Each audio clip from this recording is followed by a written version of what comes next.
MCR TV, and of course it is Good Morning Abia, where we actually enlighten, educate, and tell you what is happening in not just Sabah, but also Abia State, Nigeria, and the world.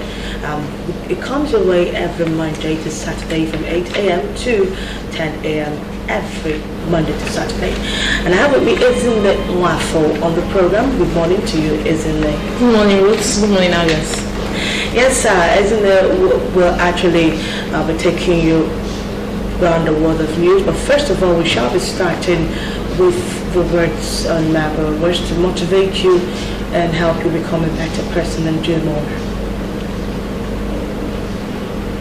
Never let the odds keep you from doing what you know in your heart you were meant to do. Never let the odds keep you from doing what you know in your heart you were meant to do. This is coming from Jackson Brown Jr. Never let the odds keep you from doing what you know in your heart you were meant to do. Never let the circumstance, the situation, the obstacles on your way keep you from doing what you knew that you were born to do, for what you have set out to achieve, for what you have mapped out to get in life, from your aim. What is that dream that you have actually been harboring? What is that aim that you have been trying to reach? What is that purpose, that thing that is bothering you want to achieve? Don't let anything stand in the way of you doing it. There's no one for you, so the verse and Bible this morning.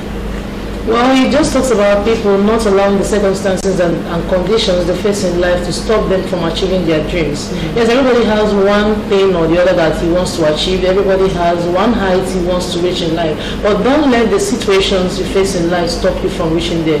Keep pushing it. Mm-hmm. Keep moving ahead. Don't just give up. Always try your best, and believe me, you'll get there someday. Yeah, keep pushing.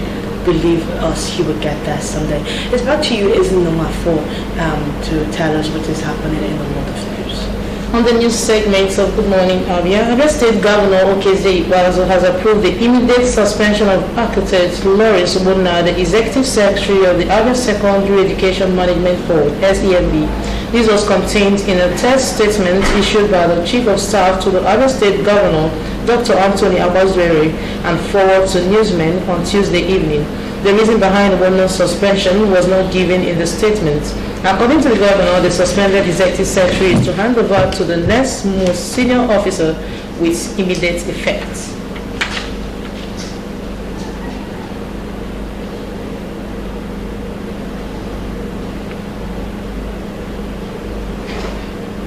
The students of the Department of Engineering, Abia State Polytechnic, have staged a peaceful demonstration against the non-accreditation of the department. The demonstration took place yesterday at the school premises. However, with the quick intervention of the school authorities, the protesting students who assembled at the administrative complex of the school were addressed, thereby preventing what could have led to a mayhem. The rector of the State Polytechnic, Professor Ezionye Ebo, among other academic and non-academic staff, stepped in to calm the students, assuring them of the school's commitment in solving the situation. Addressing the protesting students, the rector of Abia State Polytechnic, Professor Ezionye Ebo, informed the students that he had earlier met with the Executive Secretary of the National Board for Technical Education, MBTE, in Abuja, and was assured that a letter of invitation for accreditation will be received in 2 weeks' time.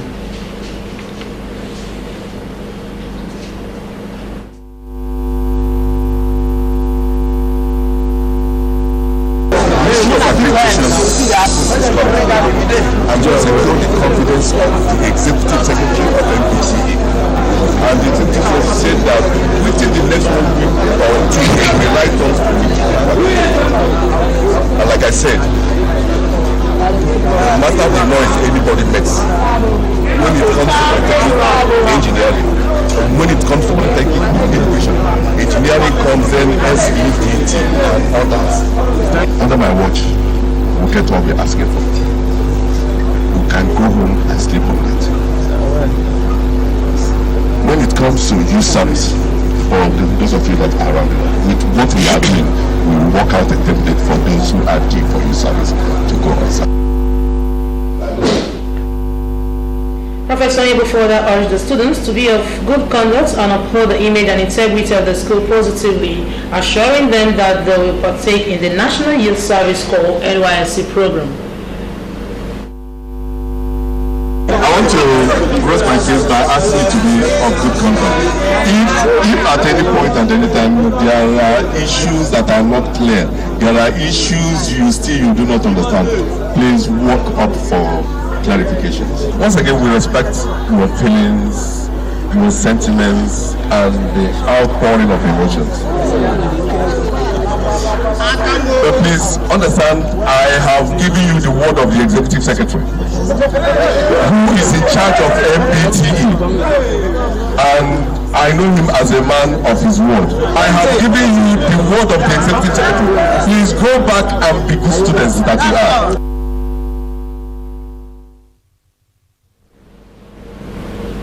The Joint Admissions and Matriculation Board, JAMB, has said a total of 1,434,632 candidates have so far registered for its ongoing 2020 Unified Tertiary Matriculation Examination (UTME) and direct entry. The board also said the closing date for the registration remained February 17th and charged prospective candidates not yet registered to take advantage of the remaining days to do so. JAMB, which disclosed this in its weekly bulletin released to the media by its head of media, Dr. Fabian Benjamin, yesterday, equally won its licensed computer-based test (CBT) centers against turning away students who obtained e-pins elsewhere. The Joint Admissions and Matriculation Board sounded a note of warning to its licensed CBT centers, which are acting contrary to the terms of their agreement by turning away candidates who had obtained their e-pins elsewhere. According to JAMB, the warning became necessary following a series of complaints received by the board that some centers are turning away candidates simply because they did not obtain their e-pins from such centers.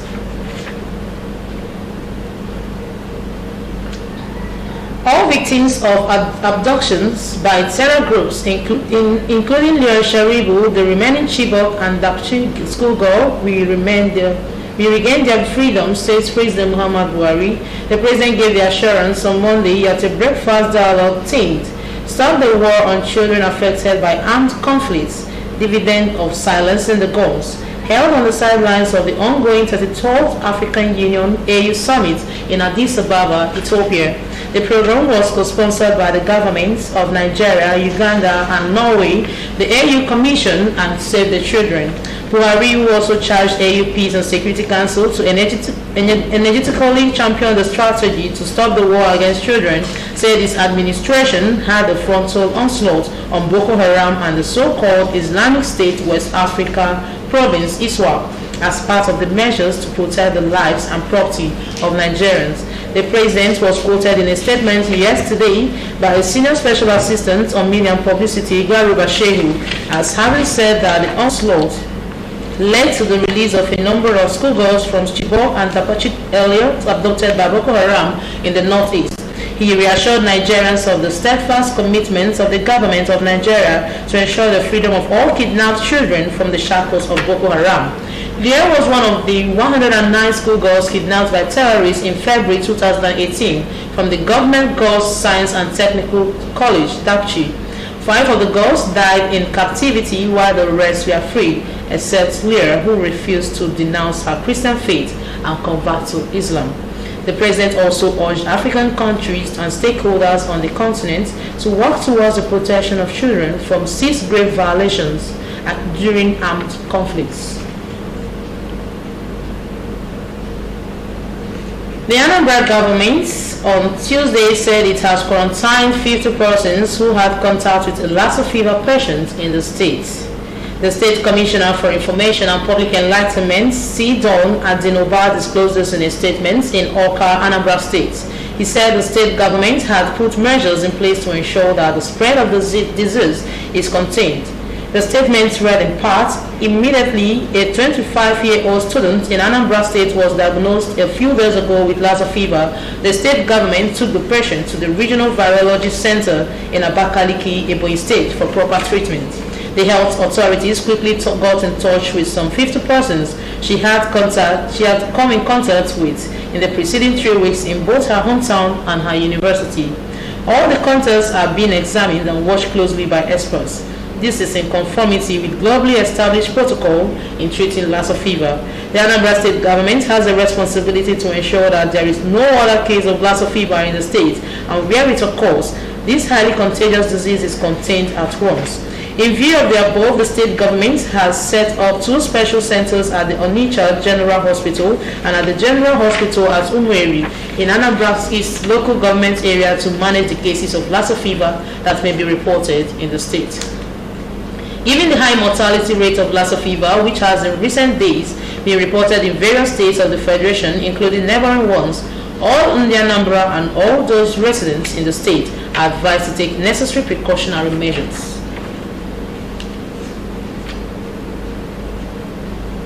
A fire outbreak has been reported at the Sam Mbakwe International Cargo Airport, Owerri. The cause of the fire is still unknown, but the General Manager, Corporate Affairs, Federal Airports Authority of Nigeria, Henrietta Yakubu, described it as a bushfire. According to Yakubu, firefighters are currently working to control the spread of the fire. She said the incident did not affect flight operations. Details will come in our subsequent bulletin. Not less than 300 health workers, including doctors, pharmacists, and nurses, embarked on protest march for being paid 70% instead of 100% of their salaries as earlier promised by Governor Hope Uzodinma. The industrial action embarked by the aggrieved health workers has crippled medical services as patients seeking medical treatments were turned back as the gate of the state medical facility was under lock and key. The health workers who had converged on the gates of the state-owned health facility appealed to Governor Hope Uzodinma to immediately pay the balance of the 100% of our January 2020 salary based on current grade levels with reference to the promotion exercise on May 2018 financial dates. Speaking on behalf of the doctors, the Guild of Doctors, Imo State and Chairman JAC, Dr. Anumudu Andrew, said their protest action will continue until their salaries are fully restored and paid. The chairman further appealed to the governor to consider their plight and pay the salary arrears, including promotion arrears, as applicable to their counterparts in IMSUT and the Ministry of Health. Dr. Anumudu averred that they had adopted a sit-down-look attitude since last week Monday, demanding an urgent resolution of these issues.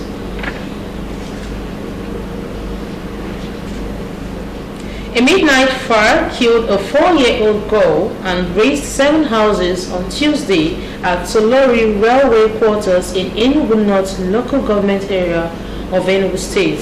The inferno started at 2 a.m. on Tuesday. Our correspondent learned that the little girl, identified as Chinek Sherem, was living with her parents, Emeka Igbo, but when the fire started, her mother, Nwaneka, pulled her and 2 other kids out of the safe place before she returned to help her husband secure their property from being destroyed by the fire. Unfortunately, Chinek Sherem went back with the hope of returning to their house, but missed her way because of smoke that had engulfed the whole area. Upon her return, Nwaneka did not find her daughter, but felt someone might have taken her to a safer location, only to later find the corpse of Chinek Sherem in a burnt apartment when the fire was eventually put out. Our correspondent who visited the scene of the incident gathered that the prompt intervention of the State Fire Service saved the entire neighborhood from being razed by the inferno. The State Police Public Relations Officer, ASP Daniel Ondukwe, confirmed the incident. He said the command had received the report and investigations have commenced to ascertain the actual cause of the inferno. It was a joyful moment as former Miss Chinenye Obasi walked down the aisle with her heartthrob Chigozie Obioma. Correspondent Nchetachi Chukwuaja, who witnessed the beautiful moment, reports that the big event held at Watchman Catholic Charismatic Renewal Movement, BCA Road, Umuahia. The reports. The joy of the moment was evident in the smiling faces of the bride and groom as they walked down the aisle. In his sermon, Pastor Emeka Okeze of the Watchman Catholic Charismatic Renewal Movement highlighted the sacredness of the marriage institution. Okeze, who preached on the topic Marrying with Eternity in View, emphasized that the goal of every godly marriage is to provide mutual help in the journey to eternity. He charged the couple to respect, love and honor each other just as Christ did for the church. God expects that marriage should be the support and the succor even unto your marriage partners. And God expects that marriage will create a platform for continuity of His blessings upon man. And above all, God expects that marriage should promote godliness. The couple shared their love story with us and reiterated their promises to each other. I saw her and I went through prayers. At the end, God revealed how to live. So we passed a lot of things because of the procedure of the church. You go through a lot of things to be sure that she's the right person and I'm the right one. The promise is that as long as we have joined together today, I'll make sure I do the right thing as a man. By the grace of God, she will not regret it. But I don't know how to explain it. I'm very, very happy. The most importantly, I vow to love him to the end and help him to fulfill his dream in life. Family members and relatives of the couple could not hide their excitement as they expressed their wishes as well as some pieces of advice for the couple. I'm a girl former, so onye megide ibe amega ọ ga-adịla mma n'ihu na azụ n'aka dị n'aka ịda ọ ga-amụ nwaanyị a ga-amụ ukuru masị na nwaanyị a ga-ebi n'ugwu nwaanyị a ga-erubere ya isi nwaanyị ya chetakwanụ ya gwa nwaanyị ukwu nwaanyị egekwe ya kwuo chetakwanụ ka ere mma nwaanyị gwakwanụ di ya ha eji ya mee ihe otu Chineke ejikọ ha ọnụ n'ụbọchị taa mmadụ a ga-ekewa a sị na ịhụnanya otu esi bido taa ịhụnanya ga na-adị n'etiti ya na ya enyere m ngozi Chineke uwe onye nọ n'elu ya ha ewere m nyefee ya ha n'aka ka ọ na-eche ha nche meghere ha ụzọ akụnụba n'oge ọmụmụ ihe niile dum Chineke were ngozi were gbaa ha ogige mepere ha ụzọ ngozi bụla ogedele mee ha ọgaranya. There is no peculiar person that will tell you this is the best way to live. Manage your family. Don't allow the third party to encroach into your family affairs. Do the best you can to keep your family happy. Urge him to maintain the principles of marriage, which is patience, endurance, and forgiveness. Then, above all, he should crown it with love. If he does all this, he will have a blissful marriage. The high point of the event was the offering of prayers and blessings for the couple and presentation of gifts by family, friends and well-wishers. The groom, Chigozie Obioma, is an editor and cameraman of the News and Programs Department of MCL Television. Uchetachi Chukwaja, MCL News. The Economic Community of West African States, ECOWAS, has formed a committee to study and make a full report on the closure of Nigerian land borders.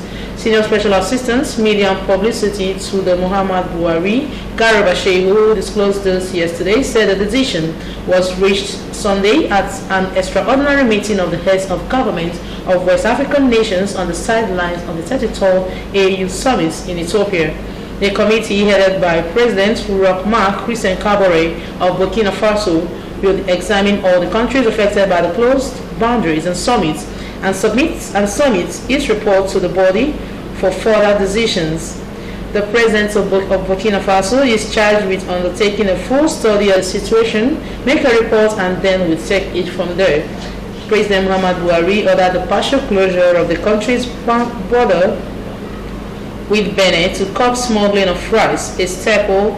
In October, his administration further restricted the trade of all goods across the land borders to curb smuggling from Benin and Niger into the country.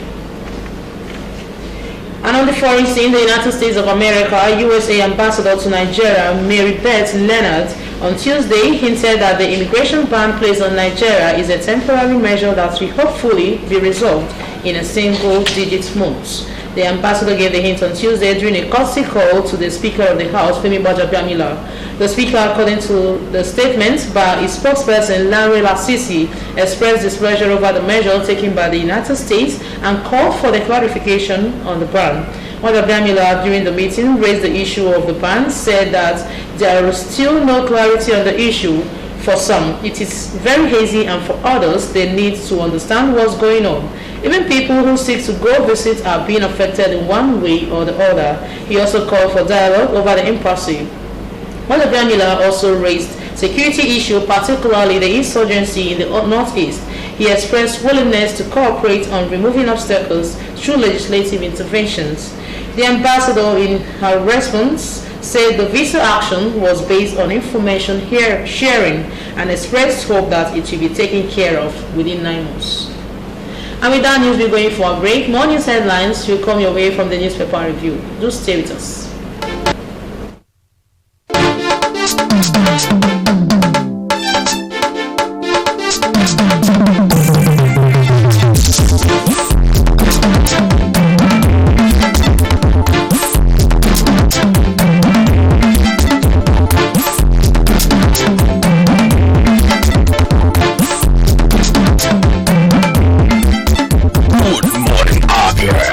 Stop breakfast show on TV. Love is giving, love is sharing, as love is in the air. For us at Apples, we know how to make this Valentine a memorable one. Come and enjoy our fresh hot cuisine and let's spice the day with our Valentine special package. Apples, the place to be this Valentine. Check out our snacks and barbecue with our special shawarma. We'll make you say Apples stands out. Happy Valentine from Apples. When the legs don't work like they used to before. There is love in the air. Addis Hotel and Suites presents Spring of Love. Have a romantic inspired morning breakfast for two in your room while sharing your love story at the Addis Hotel and Suites, about 18 Above Road, Omohil, about from 13th to 16th February 2020.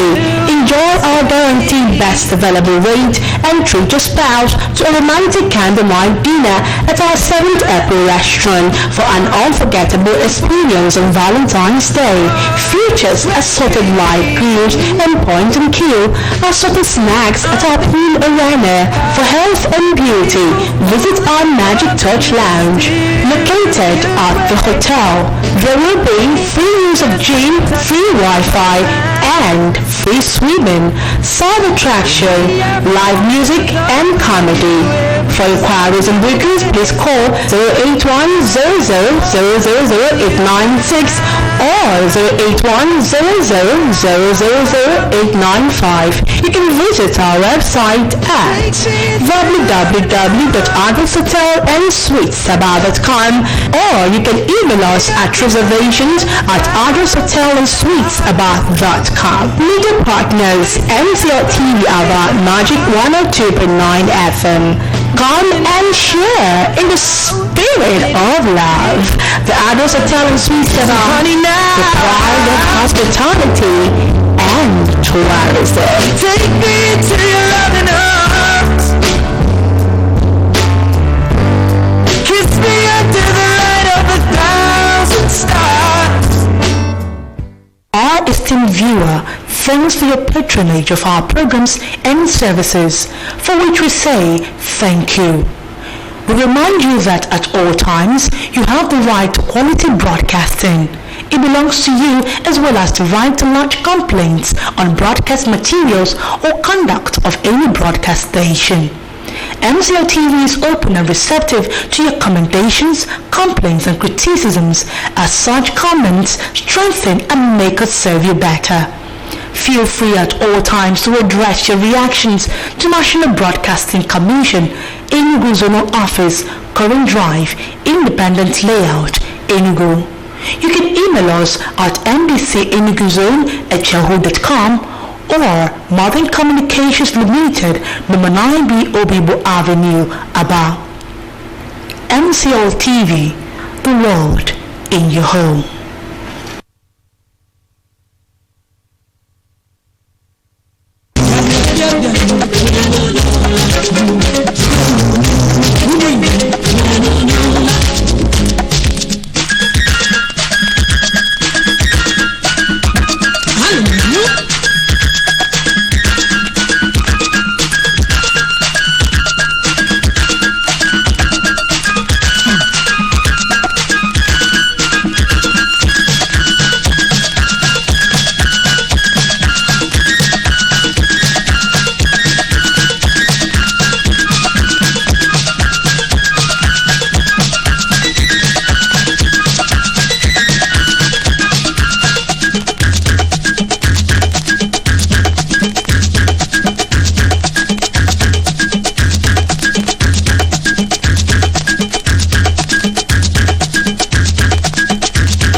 You can now watch your favorite TV station, MCO TV, anywhere you are around the world by following the simple procedure.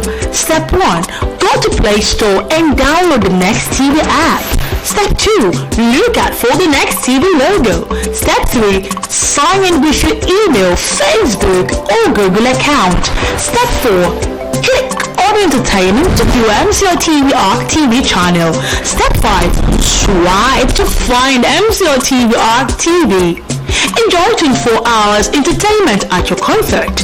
You can follow us on all our social media handle on Twitter at twitter.com/@MCOTV Network, on YouTube at MCOTV YouTube/MCOTV Network, or Facebook web.facebook/MCOTVNetwork.com, or you can WhatsApp on the number 080-330-03356.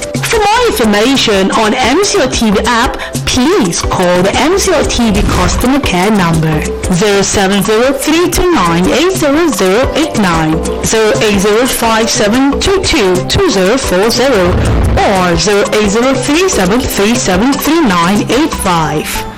MCO TV, the world in your home.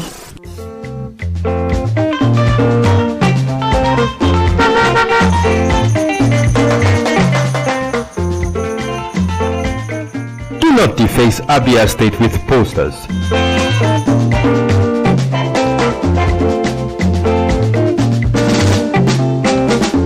Do not defecate on our streets. Do not litter Abia State.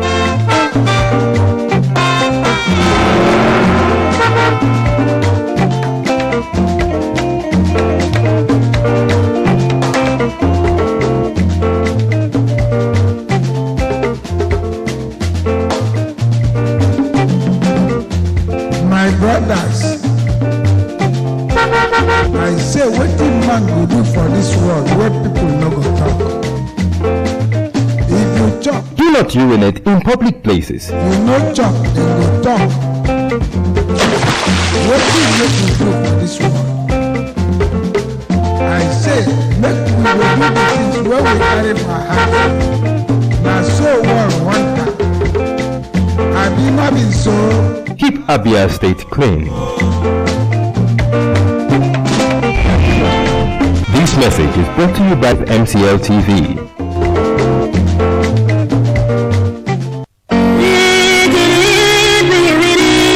Welcome to MCL Customer Care Service Information. Please listen to the following instruction upon observation of any of the following on your television screen. Bad signal. Kindly check the positioning of your antenna or system wire connections. Initial card failure or card error. Please remove and bring your smart card to the office. Once your subscription or time expires, program rewrite or time expired will appear on the screen of your TV set. If you pay for the renewal of a subscription, please leave it on Channel 7 for a couple of minutes. When there is a heavy thunderstorm, unplug power cord from the socket. For more inquiry, call us on 080-3737-3985 or email on 080-6382-0685. Or you can call the technical department 081-4018-1602 or visit our accredited agents around the state.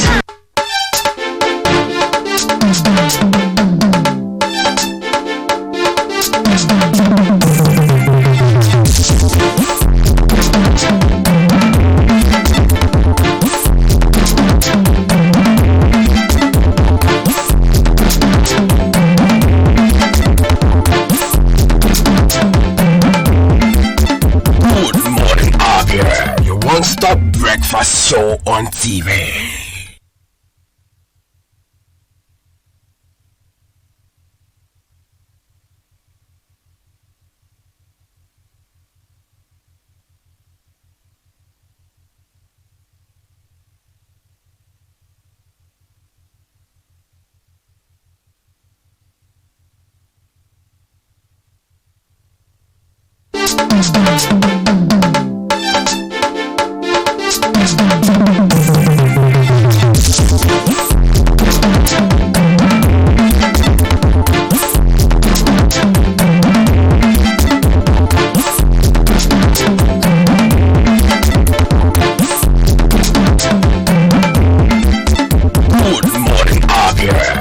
Stop breakfast show on TV.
Stop breakfast show on TV.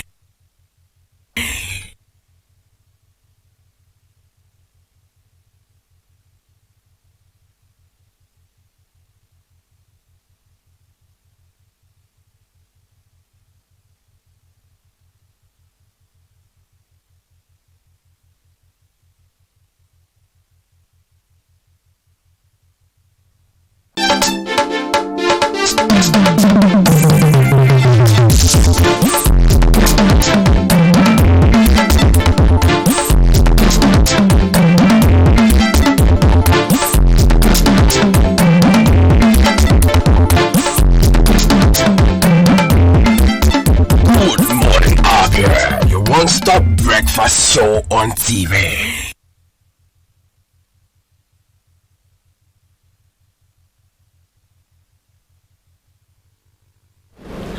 Welcome back, and you're still on to your one-stop breakfast program on MCR TV. Good morning, Abia. I sincerely apologize for the bringing in this part of you. But before we get to the particular segment, we shall be actually having our first part of discussion, because the discussion will be coming in two parts. The first part, we shall be discussing about an event that is happening in the city of Abia State. It is a great event, and it is an anticipated event, especially the Catholic Church. Well, It is the consecration and installation of Bishop-elect Monsignor Professor Augustine Ndubweze Echema, and to discuss this particular epoch-making event is Reverend Father Peter Obinga Omekwe, who is the Director of Social Communication at the Diocese of Aba. He is also the Editor-in-Chief, Rex Newspaper, Catholic Diocese of Aba, and when it comes to this event, he is the Chairman of Communication Committee. Good morning, sir. Welcome to the program. Thank you. Good morning to you. Okay, sir. From the all indication, this event is very important, no doubt. Now, can you tell us a little bit about this event? Okay, thank you very much. This event, as you have rightly pointed out, is a very important event. We lost Bishop, the first Bishop of the Catholic Diocese of Aba, Most Reverend Vincent Izonia, in 2015, February, on the 8th precisely. So ever since then, we've been praying and hoping that we'll be given a new bishop. So last year, on the 28th of December last year, the announcement was made that the present bishop-elect, Monsignor Augustine Ndubweze Echema, has been appointed by the Pope to be the second bishop of the Catholic Diocese of Aba. So we are all excited and happy about it because, 5 years is not 5 days. So we've been praying and hoping that it will happen. So now that it is happening, yeah, we are grateful to God and we are all praying and hoping that everything goes well. Okay. Now, Monsignor Professor Augustine Ndubweze Echema has been for 5 years. So how has it been those 5 years without having a bishop since the demise of the last bishop? You know, the organization of the Catholic Church. The Catholic Church, without mixing words, is the most organized religious institution in the world. And we obey the Pope. We respect any decision that comes from there, from the Vatican. So it's not like this other Pentecostal churches where an individual will come up and say he's been called to be this or to be that. In our own case, we wait for signal from the Vatican. So all we can do is to pray. And ever since then we've been praying. We even composed a special prayer for a new bishop. And we actually didn't know who it was going to be. Some people will be guessing it will be this person, it will be that person, it will be that person, but it's only when the announcement is made that we know that it is this particular person. So usually in the Catholic Church, before a bishop is appointed, it is, of course, the bishop that was there, usually he sends men, maybe there are 3 names to the Pope. The names of possible people he would prefer to be bishop. So the Pope actually decides who? Yeah, sure. Actually, yeah, sure. But the former bishop is the one that is there. We heard also that this particular person that is appointed now has been in his list. Even when he was alive, that he knew he had the qualities and he had what it takes to replace him to be the bishop of Aba. So we are not like so shocked to hear that Augustine Echema is appointed the bishop. Personally, I wasn't shocked because even when Bishop Izonia was alive, he comes to him, he consults with him, because he's a well-educated man. Not just that he's a doctoral degree holder of sacred liturgy, he's a professor of sacred liturgy, and he has been a teacher for 25 years. So he has taught many priests, he has taught many doctorate degree programs, he lectures in so many places. He lectures in Catholic History of West Africa, where he is based. He's a visiting lecturer in CIST in Enugu. He's a visiting lecturer in Seat of Wisdom. He's a visiting lecturer in even one of the universities in Belgium. So he's a well-educated man. And when it comes to morality also, he's a solid man. He's recollected, he respects himself, and he's good with people, and he's a humble man, above all. He's good with people. Yeah. Wow. Now, why did it take 5 years before for Abba to have a new bishop? Was it planned? Is that a duration that you have to wait for 5 years? What I will say about that, even though I don't work in Rome or I don't work in Vatican, but at least we hear things that that are going on. There was some years back, the bishop of the Catholic Diocese of Ahara died, and so when he died, they were given a new bishop, Bishop Obareke. He's one of Bra State. He is from the Catholic Diocese of Oka. So the Ahara people, the Ahara Diocese, rejected him, so to speak. They preferred the bishop from their place. They preferred the bishop from Ibise. So and Ahara and Abba are from the same province. But I mean the Owerri Ecclesiastical province. So I believe because Ahara people rejected the bishop, they preferred the bishop from their place, and of course Rome, Vatican sent them a bishop, but they didn't accept him, and Abba is also from the same province. So I believe Rome was careful, maybe not to allow history to repeat itself. I don't know, I don't have the details because I don't work there, but I believe that it must be contributory to it. What I mean, Rome, knowing that I had people rejected the bishop who was given to them, but who's not in their place. So Rome or Vatican, the Pope, was now shaking to make sure that he sends to Abba a bishop who may not be rejected, even though this bishop is not from here. That question. Yeah, sure. He was not ordained for the Catholic Diocese of Abba. He was ordained for the Catholic Diocese of Owerri, and ever since then he has been working there and living there. But by birth he is from here. He's from Ahonsulu. Ahonsulu is one of the villages in Isiala North, the government area. So by virtue of coming from here, even though he's from Owerri, I mean he's ordained for the Catholic Diocese of Owerri, I believe that he is a suitable candidate because even if about people and wouldn't maybe like somebody who by about people I mean both about people as a diocese and other people as a people.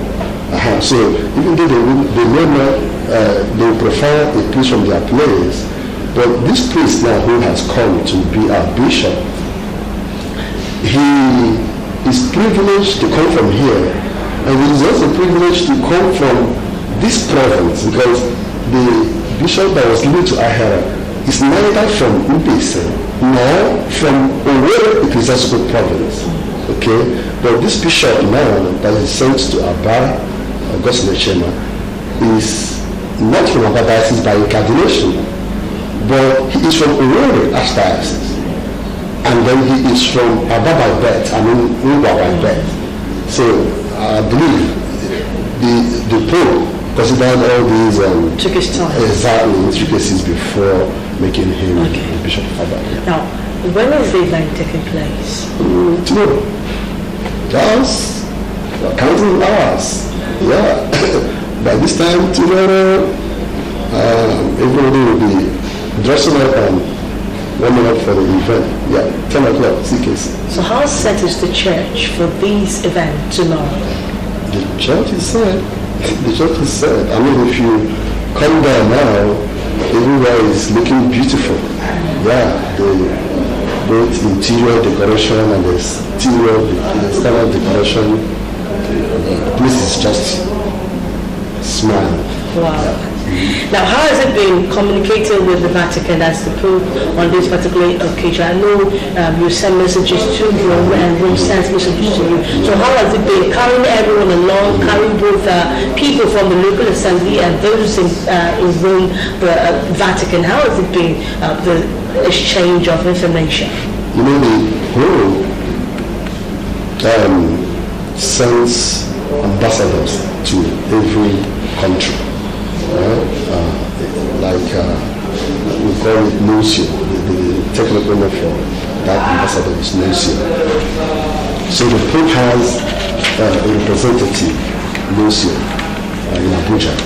So the nuncio is coming. Actually, in a few hours' time, will be here. Those who are supposed to pick him up at the airport are already off. So in a few hours' time, the nuncio will be here. So the nuncio coming here is as good as the Pope coming here, because he's ambassador of Vatican, and he's official representative in Nigeria. So he'll be here today and he'll stay on till tomorrow. So he's going to be the official representative of the Pope, and the bishops, the archbishops, the cardinals, and the bishops in all the dioceses of Nigeria will be coming, and with the government officials, will be coming.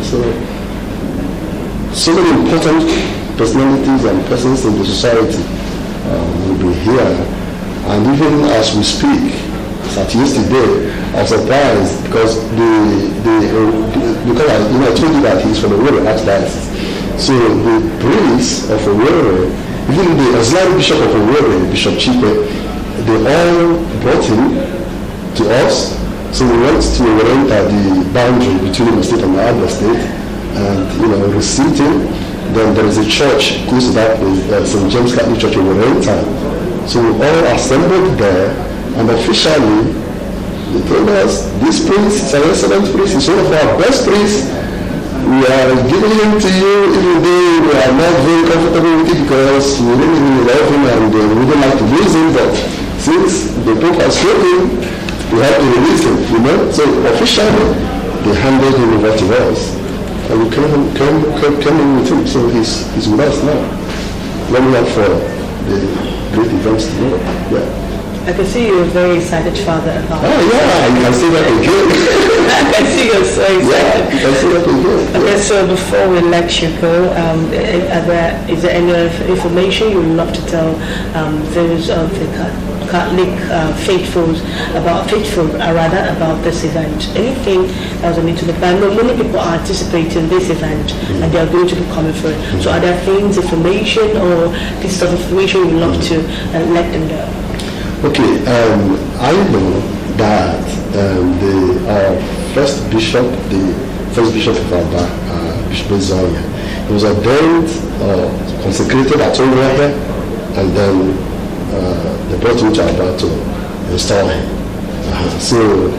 But this bishop now, his case is different, and unique, if I may say, because his consecration is taking place here, and the installation is taking place here too.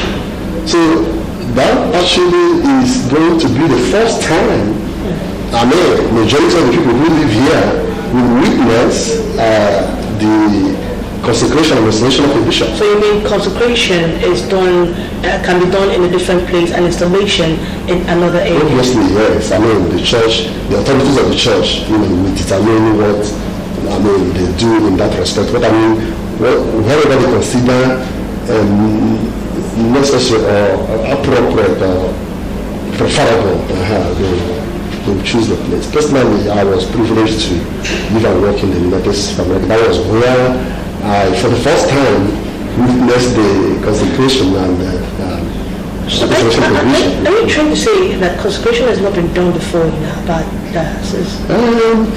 I heard, as a matter of history, that the first bishop of Umuahia diocese, late Bishop Anthony Wedo, CSSP, that he was consecrated in CKC. But this was in 1958. Your mom maybe may have a lot of things have been done then, so that's a long time ago. Yeah, very long time. So then the former bishop, the first bishop of Abia, like I said, was constituted at Umuahia. So this is going to be, in our time, and if you like, generation. And the younger generation, exactly. So this is the first time that we're going to witness the consecration and installation of a bishop. So what can be bishop? So what I would say to people is, like in Uba, the Uba dialect, there's a proverb that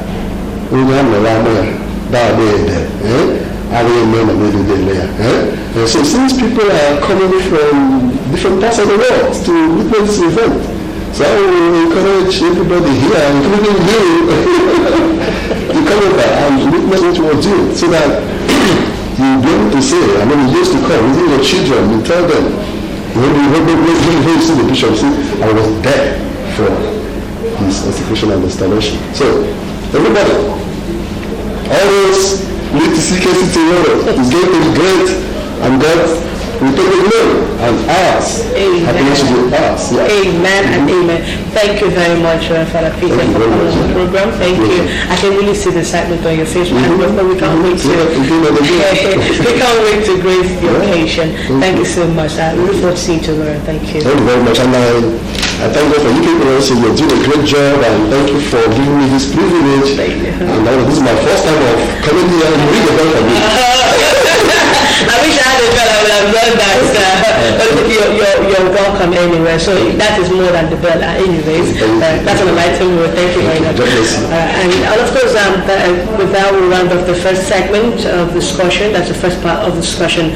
We shall be going on a break. When we come back, we shall be discussing something critical that concerns you and I as Abians. It is talking about the fight against corruption by EFCC.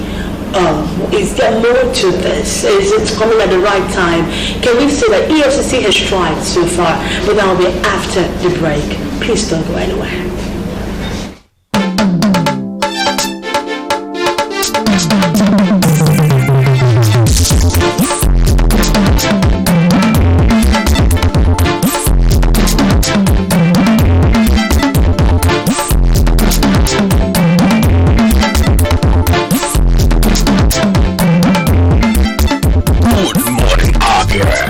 Stop breakfast show on TV.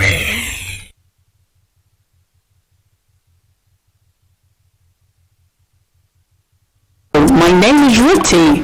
You can now watch your favorite TV station, MCO TV, anywhere you are around the world by following the simple procedure. Step 1. Go to Play Store and download the Next TV app. Step 2. Look out for the Next TV logo. Step 3. Sign in with your email, Facebook, or Google account. Step 4. Click on entertainment to view MCO TV ARC TV channel. Step 5. Swipe to find MCO TV ARC TV. Enjoy 24 hours entertainment at your comfort. You can follow us on all our social media handle on Twitter at twitter.com/@MCOTV Network, on YouTube at MCOTV YouTube/MCOTV Network, or Facebook web.facebook/MCOTVNetwork.com, or you can WhatsApp on the number 080-330-03356. For more information on MCO TV app, please call the MCO TV customer care number 070-329-80089, 080-5722-2040, or 080-3737-3985. MCO TV, the world is your home.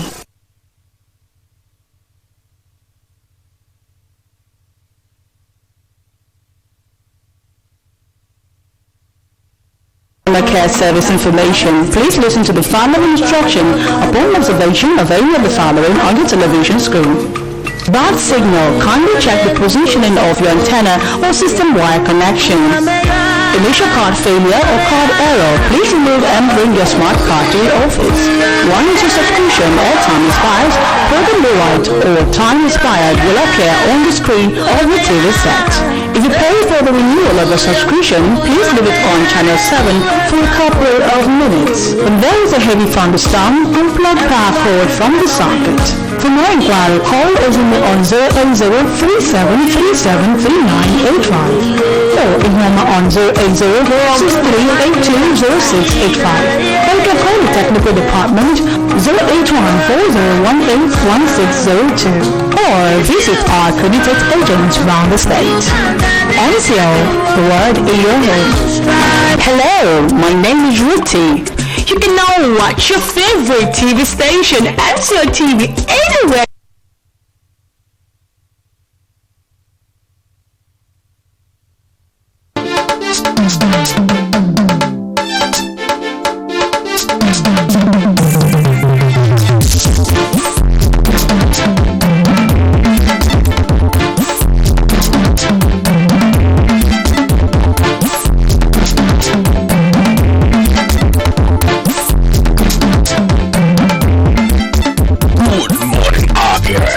Stop breakfast show on TV.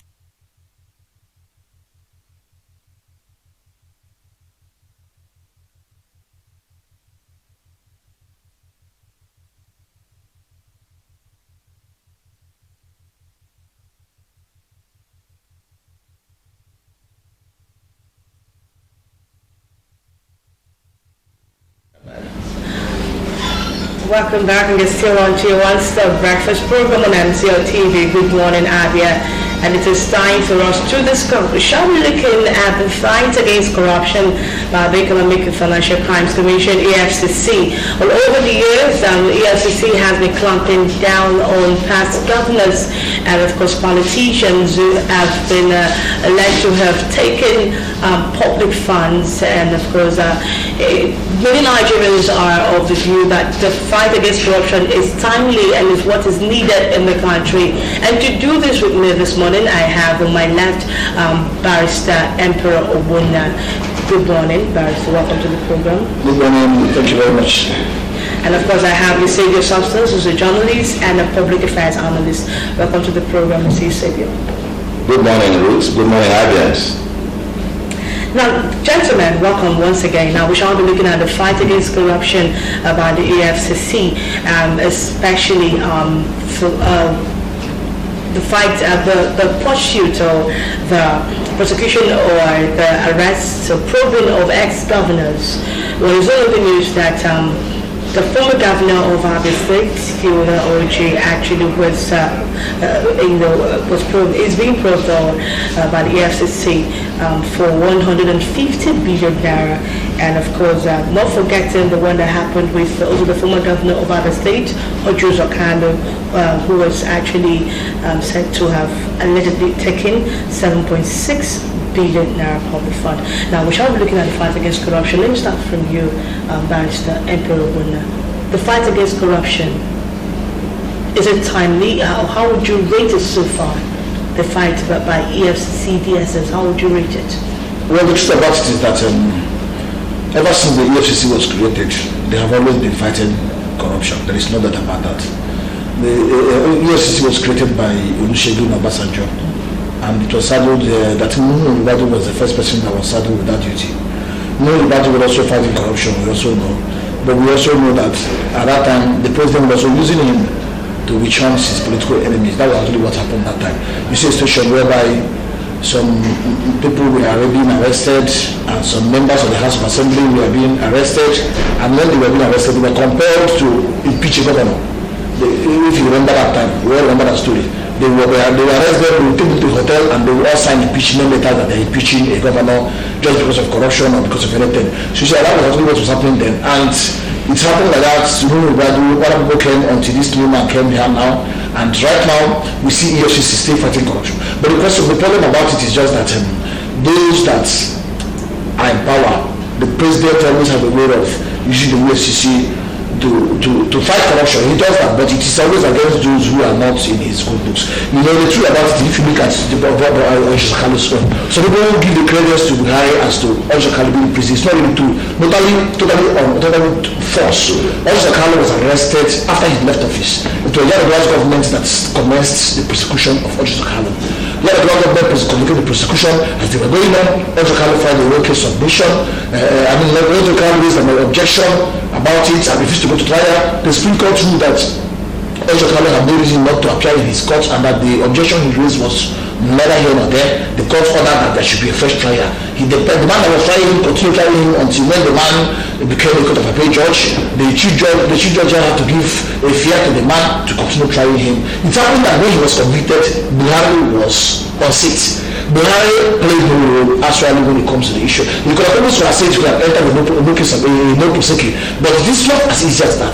We're talking about billions of naira of harvested money, and we're talking about a situation whereby the whole country was sensitive as to the father Oshakalo was standing trial. So even if the president had tried to enter a no prosecute to stop the trial, it would have gone back on them. So you see that the Buhari, and we also have this high important supporter that the time that Oshakalo was to be convicted, the APC government we are running around looking for a way to stop the judge from convicting Oshakalo. It's on the news. It's on the news. What I'm saying is on the news. Okay. So you see that what I'm just saying is that I give credence to EFCC, but I don't want to, with all respect, to give it to Buhari's government, because the government of Buhari have already been helping fight corruption. I also we shall get to you're saying that the government or the administration of Buhari has not actually fighting corruption. They are done well when it comes to fighting corruption. Yes. So I started asking the same question: the EFCC, DSS, and the fight against corruption.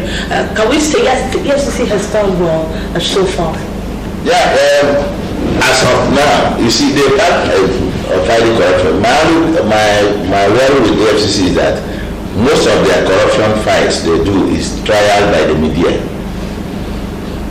You should do your investigations, and after doing your investigations, and when they follow in court, it is from there we know that you have got the people, and then from court you find out work harder that you prosecute the person and get substantial judgment that sends the people to jail. Or if they have not done anything, you set them free. Most times the trial is on the media, and when you have come and blow it up on the media, you can do that. Many governors like Ali Modu Sheriff, other people, some of them who are senators today, who are in the Senate, mostly from the north. And some of the senators, even last year, they raised for this president of the Senate, during the president of the Senate, there was one, the former governor, who is in the Senate. The APC manipulated him and all that. What happened? They stood down his case. We shall be going on the break, and when we come back, and Good Morning Abia continues. Please don't go anywhere. Sorry.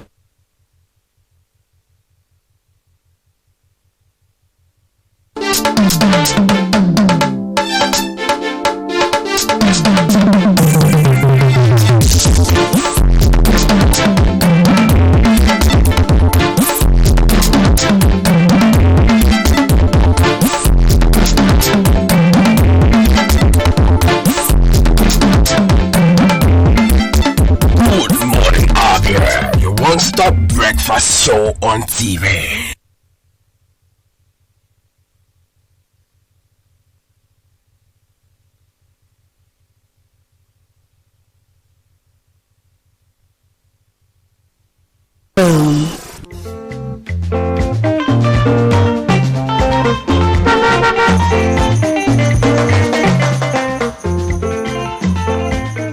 Do not deface Abia State with posters.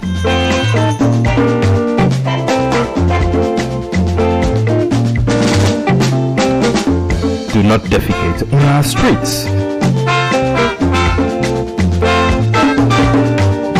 Do not litter Abia State.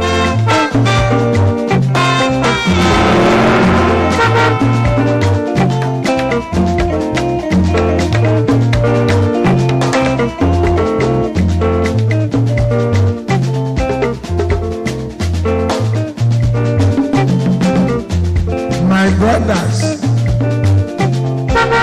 I say wetin man go do for this world wey people no go talk. If you chop, Do not urinate in public places. you no chop, dem go talk. Wetin make we do for this world?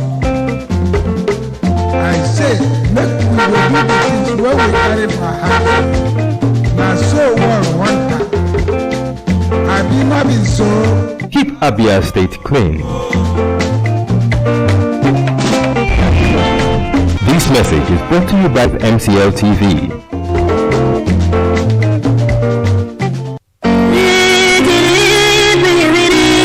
Welcome to MCL Customer Care Service Information. Please listen to the following instruction upon observation of any of the following on your television screen.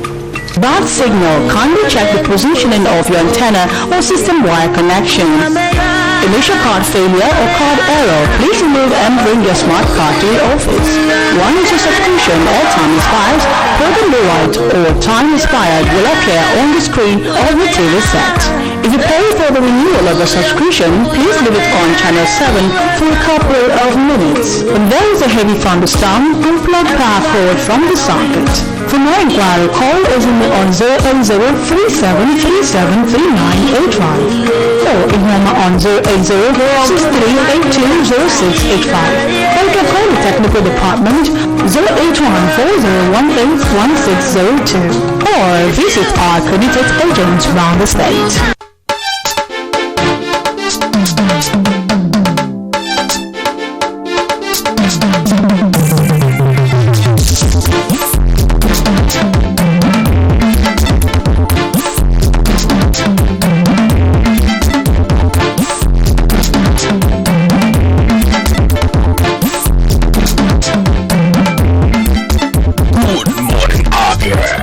Stop breakfast show on TV.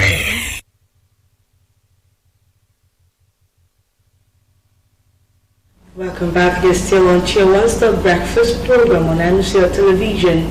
Good morning, Abia. And before we went on that break, we actually have been discussing the fight against corruption, especially by the Economic and Financial Crimes Commission, which is actually clamping down on ex-governors and politicians who are believed to have taken public funds. But before we went on that break, I still have Barrister Emperor Omuna on the program, and you say this substance. Before we went on that break, Mr. Xavier Substance, you were saying something. Yeah, I was saying that EFCC, if they are out to do their job, they should go out there, do the necessary investigations, get the culprits arraigned in court, and from there, the media picks it up that somebody is already in court over a case. You can't say you come and go to the newspapers and come make a statement, bring press release, and we'll just jump into it and say this, and they are saying you are still investigating. You've not arraigned the person. You know, it's like it's trial by media. It's not a good way of doing things. Go straight, get all your facts, go to court, so that from there we'll keep monitoring the everybody, whether this is alleged, is allegations, until the competent court convicts them, and then we will have them as people that have really done what we have asked them to do. That's one. Two, another aspect of the FCC, it is a good thing because we need to fight corruption in this country, but we need to be holistic. This administration was touted to be an administration that was going to fight corruption. That was one of the prospects of why Buhari's government came into focus. But he has not done it very, very well. He has been very selective about it. Let me get to it. Also, he said that the EFCC only does media trial. But there have been cases of politicians who have been actually probed by EFCC, being arraigned in court and tried. There have been cases. See, listen, how many of these cases we're talking about? If I want to read out names of governors, both in the north. But you're making it look like there have never been any case of such politician who was actually. What I am saying is the first thing you get to court, don't come and tell us I'm investigating somebody. Are you hearing me? And then say it in the media. we want you to prosecute the people. We want seeing them. We want to see as much as people who are stealing our money should pay the price. They should be arrested, prosecuted, and then the courts will find out where and convict them and send them to jail. That's what we are saying. It's not a question of you come and say somebody has stolen 1 billion naira, somebody has taken 150 billion, somebody has taken 250 billion, or that kind of thing. That's as far as I'm concerned, trial by media. There are a lot of people who have cases, who are ex-governors, who are still in the Senate, and they are moving around all over the country. Okay, now let's move to Barrister Wunda. Now, let us look, when this administration came up, I know one of his promises, or one of their promises, talking about the APC-led government, is that they will fight corruption squarely. They will bring change to the system. Now, can we say that the Buhari administration has done well when it comes to fight against corruption? Seeing that many of these politicians, especially the past administrations, are being arrested, some are being tried. Can we say, can't we just give this government credence and said at least it has done some, fulfilled some of its promises, if not all? Well, the truth about it is that the corruption fight, we all know is lopsided. The Buhari administration said they were going to fight corruption. We have seen people being convicted. But as I always say, none of those convicts, none of those cases were initiated under the Buhari government. You know, when you talk about prosecution, I'm a lawyer, and you talk about criminal prosecution. Criminal prosecution, you have to start from arrest, from investigation. First of all, it's investigation, then arrest. Let me deal with what my friend said about media trial. The truth about it is that everybody in the world, you cannot run away from media trial. When the EFCC has an image to protect too, when people write petition to the EFCC, sometimes those same people go onto the air to publicize the petition to go to EFCC. The EFCC is not investigating. Sometimes EFCC also have their own media team that will say we are investigating this. There is nothing wrong with that. It is for the media. We talk about the media trial. It's the media that is trying, not the EFCC. The EFCC have a duty to inform the people about what they are doing. The EFCC never said that they have convicted anybody. The EFCC, we are investigating this matter, like the issue of Iguku and his theologists and his son. The EFCC came up with a petition was written by Save Nigeria Group that 551 billion naira of our state money was being mismanaged, and out of it, 150 billion was in the custody, it cannot be accounted for. They also say that what do you call him, the son of the speaker from the state, that he has 100 accounts, and out of it, 80 were funded. And some information about the accounts are circulated on the social media, which I don't know whether they are true or not. But these are what the EFCC said. It is now for the people to interpret it the way they want. The information from EFCC is still correct, that they are investigating. They have not said that they found anybody guilty. So if people are not happy, let me tell you the truth. There's a real life worse. I remember when TOH was in power, I was always coming here. TOH's government was arguably the worst government we've ever seen in the history of Abia State. Everybody knows it. The man won't do anything. He never, if you ask him, he'll tell you only about Iraba. He said that for that, nothing. He didn't care about here, then he was being thrown, people throwing pure water at secrecy to show you that other people are not happy. We're not happy with the way the man was being.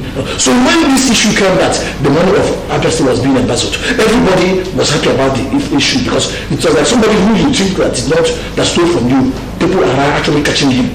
So what I'm actually saying that it is not really media trial, but people are expressing the opinion about what they think about the government, and the government is not doing well. So when it comes to the issue of EFCC per se, as I always say, the Buhari government have not really done too much when it comes to fighting corruption. The result you are seeing today, also Carlos trial was commenced a long time ago, Amakure's trial was commenced a long time ago, what do you call him? All the people this trial was commenced a long time ago. The convictions are just coming now. Now, let's ask ourselves a question. Why is Tinubu not on trial? Tinubu, how much was he having before he became the governor of Lagos State? Today, Tinubu is going around. We're enjoying life. Where are you despite all the allegations against him, despite all the petitions against him, why is he not on trial? Why is Fashola, who some people wrote petitions against him to EFCC?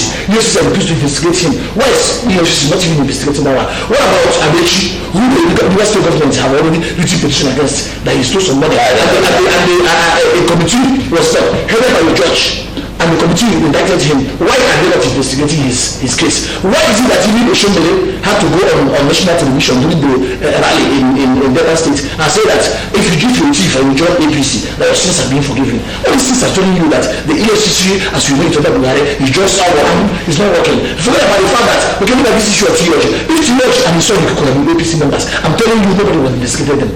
Nobody would have investigated them. I'm telling you how the thing works. All the Carlos clearly was because it was commenced a long time ago. So when you talk about fighting corruption, EFCC has the way of fighting corruption. When it comes to opposition politicians, that is the way they fight. But when it comes to their own politicians, they will just look the other way. That is the way it is working. Okay, do you share the same opinion? I share the same opinion and even higher. The fact remains that even last year during the race for the president of the Senate, a former governor who is the senator there, because of the APC, you said he wanted to run. What did they do? They just told him, that was how he stepped down. But since then, have his case commenced? Let me call his name. Let us be. This is a public debate. Gospel Avenue was being investigated for 100 billion or so. So 100 billion. What happened? The EFCC, the political APC. They made the minister. Nobody talking about that. Corruption case against again. There's no corruption being fought in Nigeria. Then we'll talk about, I told you about the one we are trying for presidency. Then there are other, Alimoni Sharif and others, who, governors who were been from the beginning, their case has been in New York City, from Labrador time or up to now. What has happened? They are walking on the streets, nothing is happening. Finally, you see them, people go. They go behind them and do plea again and give some money back to the government and they allow them to go. Is that how to run a country? You say you are fighting corruption. Then even let's go to the presidency. The issue of the contract of 25 billion in the oil sector, which the NNPC, which the what about the issue of former governor of Bayelsa State? Yes. Who was indicted and his property confiscated? Yes. To be precise, yes. When you control APC, everything was there. What has happened? What about the Lagos State man? This Lagos State former minister who has tried for EFCC. Abanikoro, and any person of let us success. This man is just we all know that EFCC is working, but they work when you are not okay. As of a couple of that, the governor's forum brought up the matter that resources, the money that is brought from NNPC, oil money, we are not being paid into the federation account. Why is the EFCC are not investigated? I found out who are the people who are in charge of the EFCC. Who is the person who is the group managing director of the EFCC? These are the issues. If you want to fight corruption, you must be holistic. Even from the presidency, there is a lot of corruption in the presidency in this country. There's a lot of corruption in the National Assembly. There's a lot of corruption in the states. There's a lot of corruption in the local government. So until they will have the people who are prepared to say they are fighting corruption, you don't fight corruption really because I don't want to go into the sentiment of Christian or Muslim part of the issue. If you look at most of the people that have been convicted, they are Christians. It's true, actually. So what has happened to the Muslims who are governors, and all that? So let's be realistic.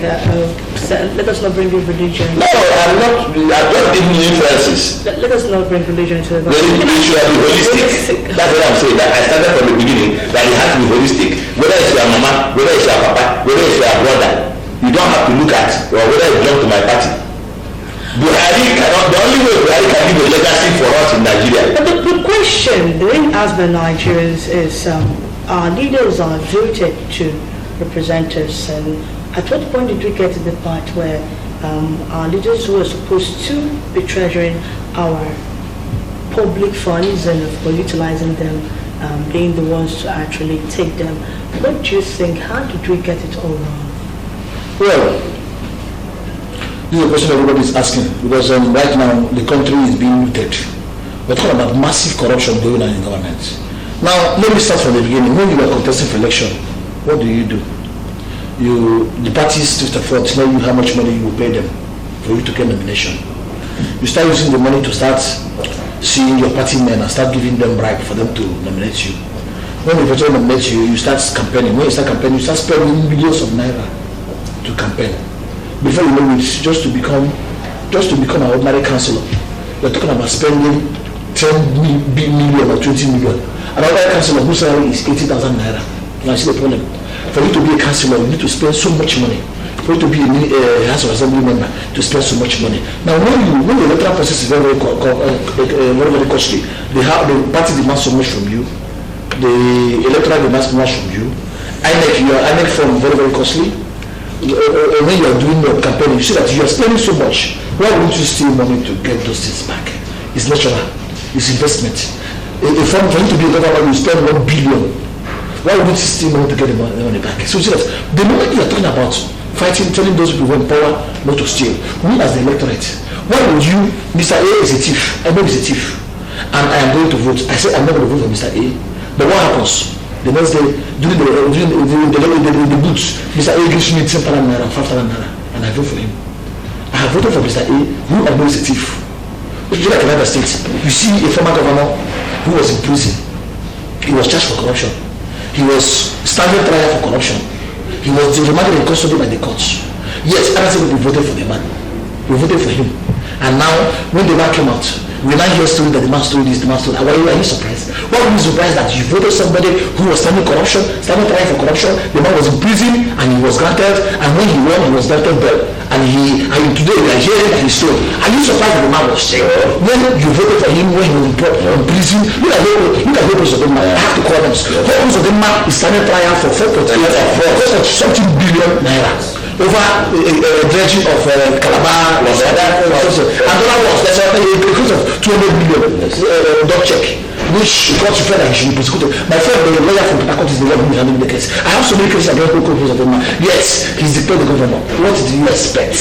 When you see people that have a pedigree of fraud, I'm not saying that they're fraudulent, but they start some kind of fraud. Why don't you say them, stay away until your case has been declared so that you can know. You see people who are, look at our own speaker.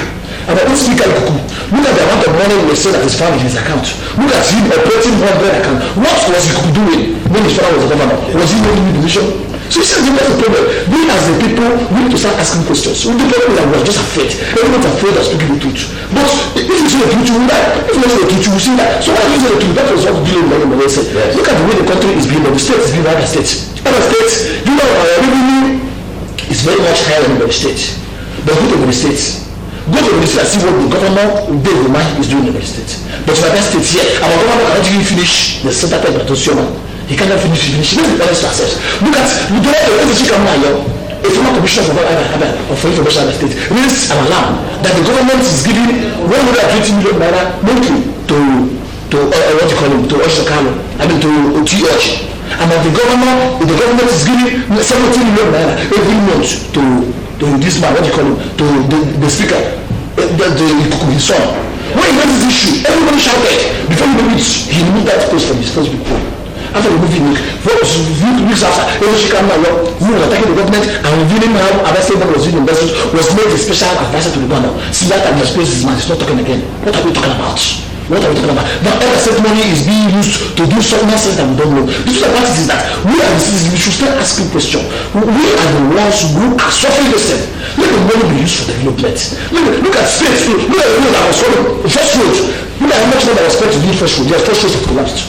You start doing the road every year, you keep doing it again, cycling money and spending money. The governor when he was on radio the other day said that in the next week, then they're going to start the first route. The next week, this is 2 months or 3 months, nothing has happened. The truth about it is that the Abia-Feb government, we are having a government of corruption in Abia State. So from Oshokano's government was the one who started this nonsense of corruption. He handed over to T.H. a bigger corrupt man. Look at, and right now, the people that you let T.H. to run the corrupt government are all the opposition government. Okay. What are we saying? Okay, let me ask you the question, you say yourself first.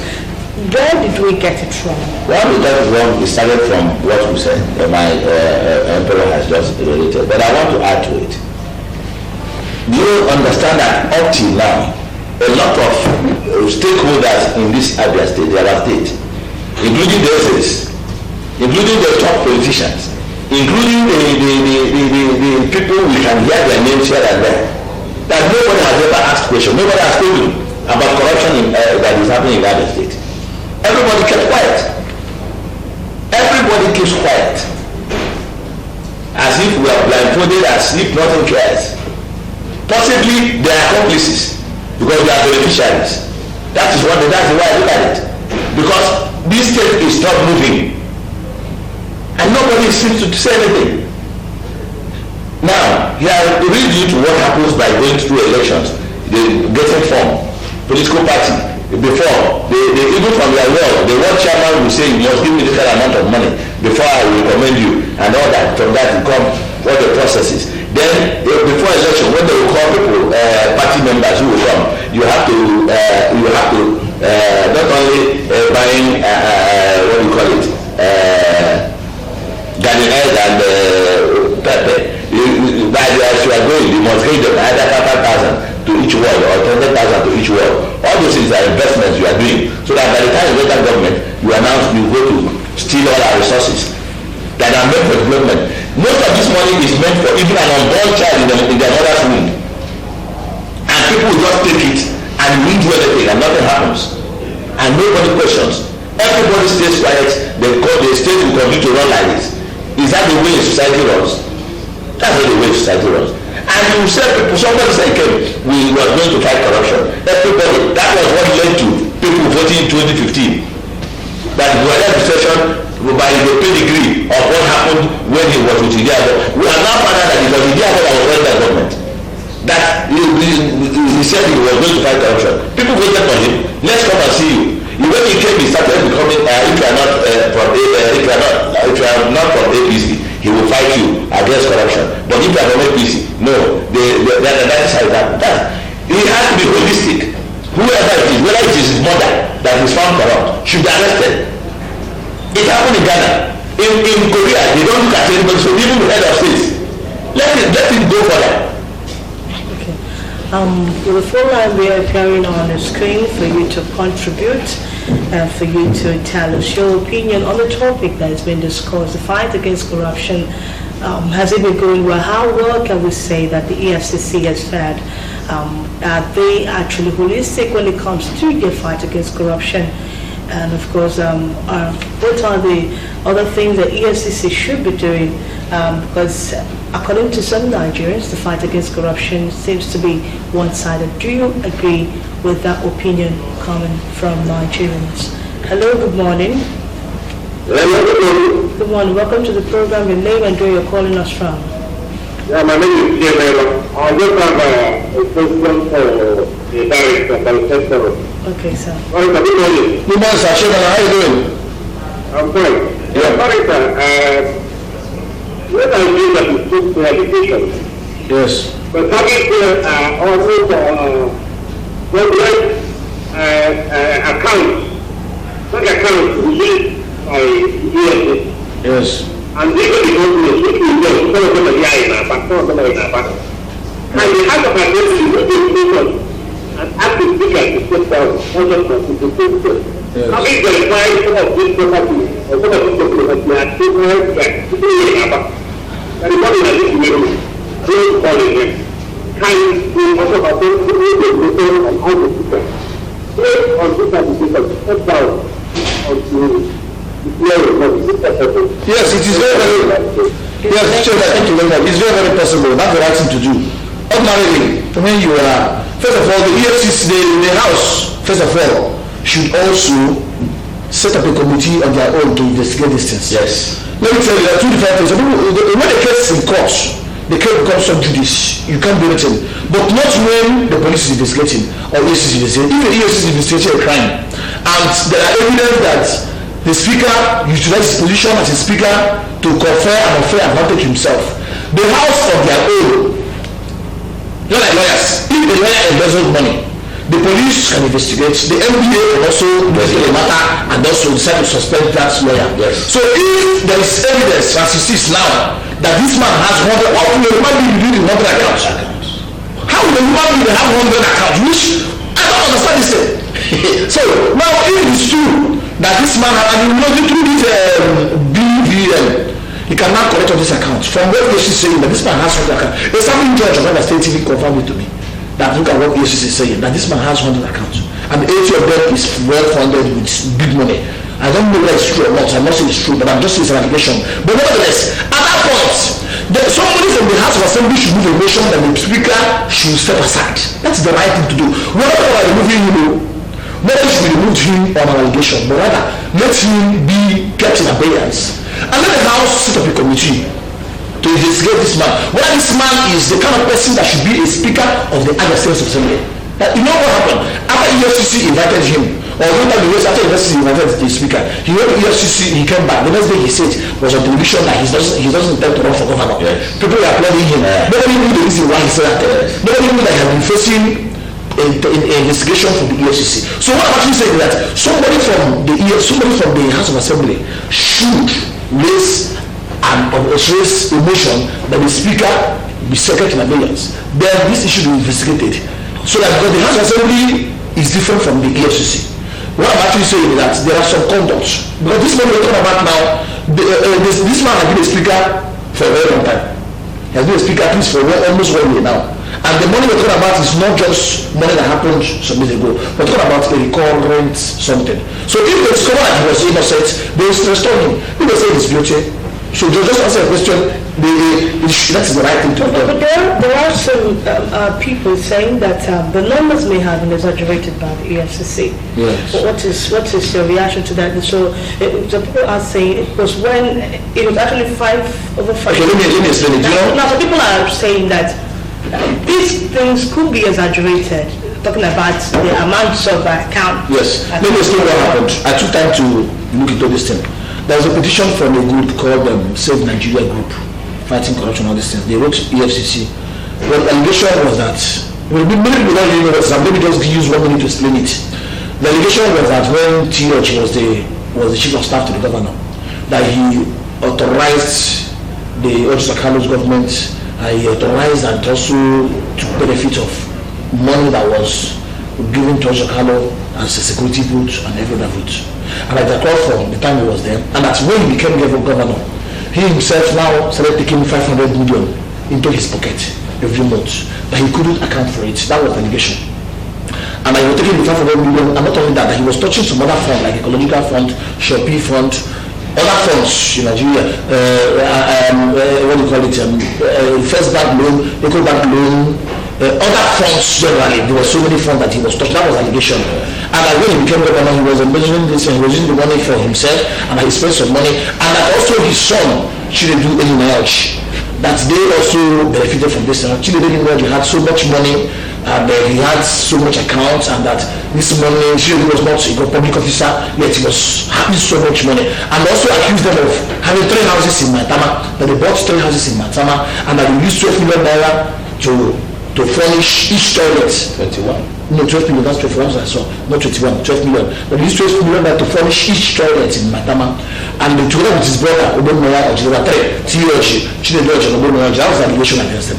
But the EFCC invited them to come to make investigation. The total money that EFCC was talking about was 500, actually the Ghana newspaper says 525 billion naira. Other newspapers were saying 551 billion naira. But what the nation's law was insisting was that based on everything, that the money that was actually unaccounted for based on the investigation so far is 150 billion naira. That's what the nation's law was talking about, that it was actually stolen. But right now, as it stands now, they are investigating the matter. They have seized the passports of both T.O.G. and his son Iko. As it stands now, they seized their passport, so they cannot travel. The matter is still being investigated. So don't you think these numbers may have been exaggerated? It's not now let me tell you why I'm interested. Yes, it would have been exaggerated. It may not have been exaggerated. These are all possibilities. The matter is still being investigated. But why I am interested and why I am interested is that we believe it is true because of what we see. The amount of money that comes to the states and the consequent development are not equal. I don't know if you understand what I'm saying. You're a man, you give your wife 30,000 naira every weekend to go and buy food for you. Every time your wife will say there's no meat, there's no fish, you now know something is wrong. Because 30,000 naira ordinary should have bought meat and fish. What I'm saying is that based on what is happening in the states, the money that is accruing to us, let me tell you how we get rid of medicine. We have the ecological fund, we have Shopee, we We have revenue allocation for the federal government. We have oil revenue. We have a government fund.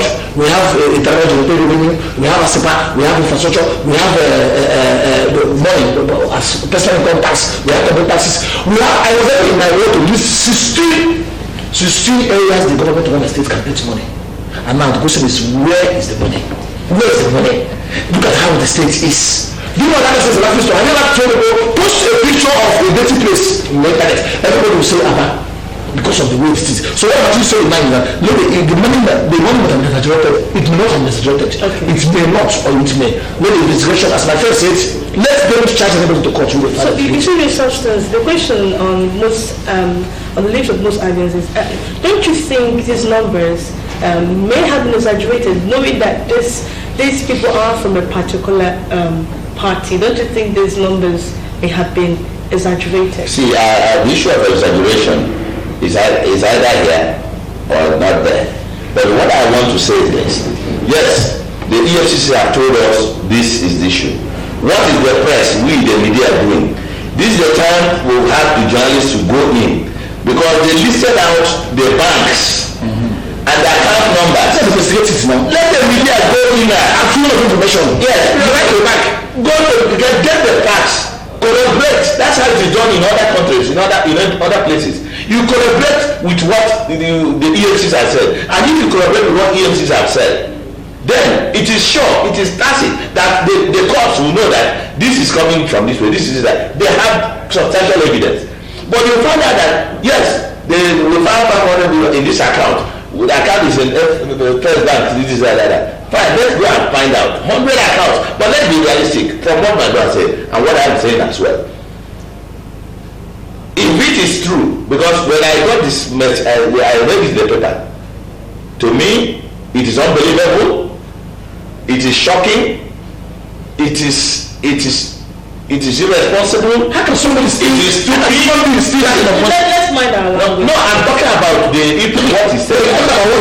I said if it is true, that's what I'm saying. But that's just we gotta. So it is not true. If it is true, it is man's humanity to man, or what the maestro, the radio maestro said, man to man is so unjust. You know, for one man to gather the whole of this kind of money for himself, whereas this money was meant for you. And just to point that out, also Camel is in prison for 7.6 billion. Now, assuming that what the person said about assuming we are going to 151 billion, what is somebody? How can somebody? I don't understand. Yes, you understand. You know what 1 billion is? Let me tell you what 1 billion is. Maybe some people don't even know. 1 billion is 1 million naira times 1,000. Yes. 1 billion is 1 million. Many of us here have also 1 million naira. Me, I can't remember the last time I even saw 1 million naira on myself for 2 million, 3 million. Now we're talking about 1 million naira, 2 million, 3 million, 4 million, 5 million times 1,000. Get away each. You bring another 1 million naira, but another 1,000. Get away each. Times 150 billion. Times. How can a human being? God, I don't understand. I have not finished. Okay. And I am saying this. What I'm saying is this. Let us look at even, I'm not only talking about my state, let us talk about Nigeria as a whole. All the people that have been in government in Nigeria, both civilian and military, only one man came from a very wealthy family, and that was Oju. All the others came from the poorest of the poor. And as such, how could we have amassed this kind of amount of money? Ojuku in his days never had this kind of amount of money in his house. Even when he was military and as long as I'm concerned, the only position that is clean in Nigeria is P2P. You understand? That's my own opinion. You know, I can't understand this kind of dynamics where people are acquiring, stealing resources that belong to everybody. And we have somebody saying, I'm fighting corruption, and nothing is happening. The only legacy Buhari government can give to Nigeria is this: that Buhari should make sure that anybody, whether APC, whether PDP, whether FFF, whether my mama, whether his papa, whether his friend, whether his girlfriend is corrupt, the person should be sent to jail. Okay. and recover our money. Okay, thank you very much. Let me ask you a question, Yes. Barrister Emperor Obunna, because it now pertains to the judiciary. Yes. Yes. And don't you think the judiciary is also to blame for the current state of the nation when it comes to corruption? Well, I will not exculpate the judiciary into two. Neither would I lay the blame on them. The judiciary is a part of Nigeria. Judges are Nigerians. They see what we see every day. Now let us talk. What has happened But before you say that, hold on to your touch. Let's take this call. Hello, good morning. Hello, good morning. Good morning. Good morning. Welcome to the program. Good morning. Good morning. We can hear you. Your name and where you are calling us from. My name is Gochukwu. I'm calling from Jebele. All right, Mr. Gochukwu, let's hear your contribution. Issue of corruption is a good one. Thank you. Comparing to what happened to other states, you guys that are discussing, for some people have still 150 billion. That person is more than the question. The person is the possibility of that. Let's begin with our language. We can say, but let's begin. Let him just I didn't actually pause the call because I was just telling you. Yeah, but you please. It doesn't mean that we don't want you to talk, but why calling? Please, let's be guided with the kind of words that we use. Please, we're on air. Okay, we're not asking anyone not to talk or say his mind. So, Barrister, I was asking about the judiciary because I know when these people who have been probed by EFCC, sometimes they're arraigned, but it still boils down. You know what I'm saying? You don't just look at. Let me tell you, there are two types of judiciary. Is it Mr. Okay, calling come back. Hello, good morning. Yeah, good morning. Yes. I just got back. I'm sorry for the just of conversation. No problem. So to say that this is somebody dealing with human beings. If Nigeria will come up with measures like China, if anybody is found to be corrupt in the public offices, that person should face death sentence, hanging or beheading. So if you want to keep the man, whatever it is, everything will stop. If you put some money, if you just take some cities, take how much is used to those big cities. It's like Abu Dhabi, what is Mexico, America, even Dubai. They don't use that kind of money. If we look like it's more heaven. We just articulate this account. We should be aware of every time. We have to just articulate this money. It's just animals. It's not good. Let's Nigerian and example. Let's this measure. Join is good. But let's say like that part of the future. So so let us collect it. Keep that measure. Do all this criminal. Because this open issue we have to continue. That measures are criminal.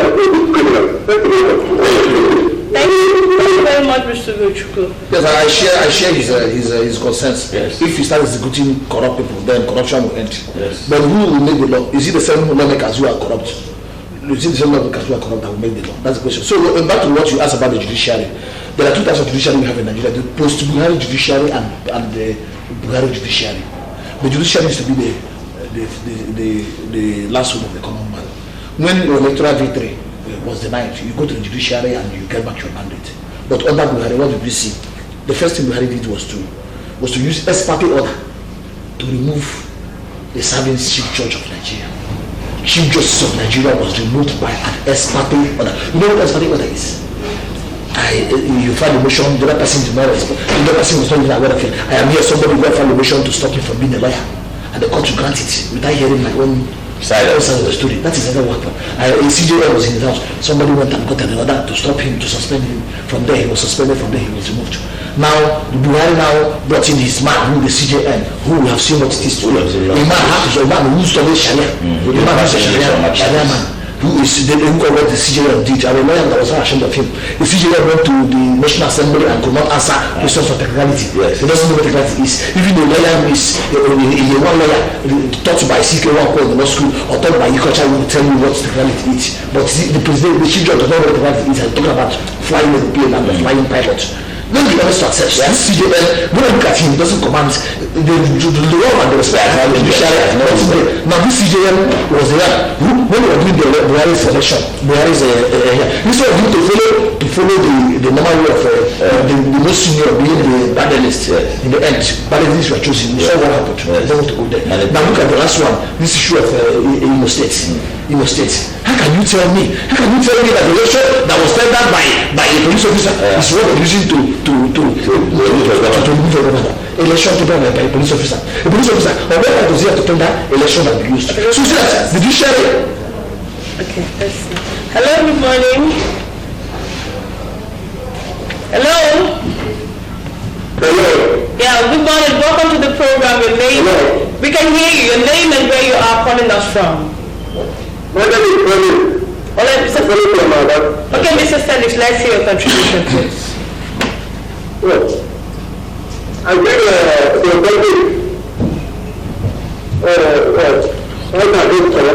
yes, sure.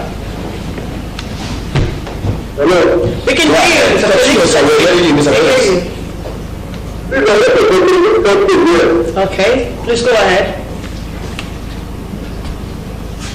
Hello. Go ahead. Contribute. Make a contribution. We can hear you, Mr. Felix. Yeah. Mm-hmm. You think I'm trying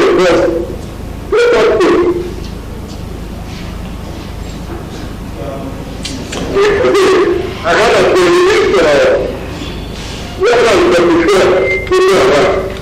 okay. We are talking about corruption. Fight against corruption. Mr. Felix. We are talking about fight against corruption. Please call us back. We are not talking about security to this morning. We're talking about fight against corruption. So your contribution should be guided and guarded towards that. You were saying something before. Because I was talking about the judiciary. So I told you that before Buhari came in, we had a judiciary that was there for everybody. But right now we have a judiciary that is there for the presidency. That's the truth. That's there for APC. APC control judiciary. That is what we have now. Do you know what Nakuka said yesterday? Okay, just hold on. Hello, good morning. Good morning. Welcome to the program. Your name and where you're calling from. Good morning. Good morning. My name is JJ. I'm calling from Umaya. Okay, Mr. JJ, let's hear your contribution. I want to just speak concerning this money that EFCC, in line with your discussion. Okay. This money that EFCC has been traced to the past governors of this state. The first, when the former governor, the county was convicted, they collected some of his assets, and he and his son, we saw the pages of the savings that they $3 billion into their accounts. My own contribution here is that I think since this money is meant for the state, if these people are convicted, let us bring back this money for the benefit of the state. The workers, there are workers that need to be paid their salaries. Like the city hospital, the Abia-Feb.12.2020, and the rest of them. You look at our roads. Our roads are nothing to us so much. You look at the Abia State is on compared to other states. The Abia State is working behind us.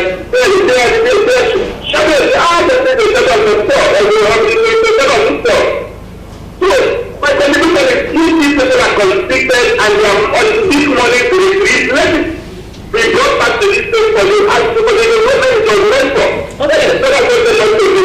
All right. Thank you very much for your contribution. JJ is saying that the money should be returned to. I was talking about this yesterday night. I was asking myself, what will we do as Abia State to ensure that this money comes back? I think that we should start the protests. Yes, as this money should be returned to us.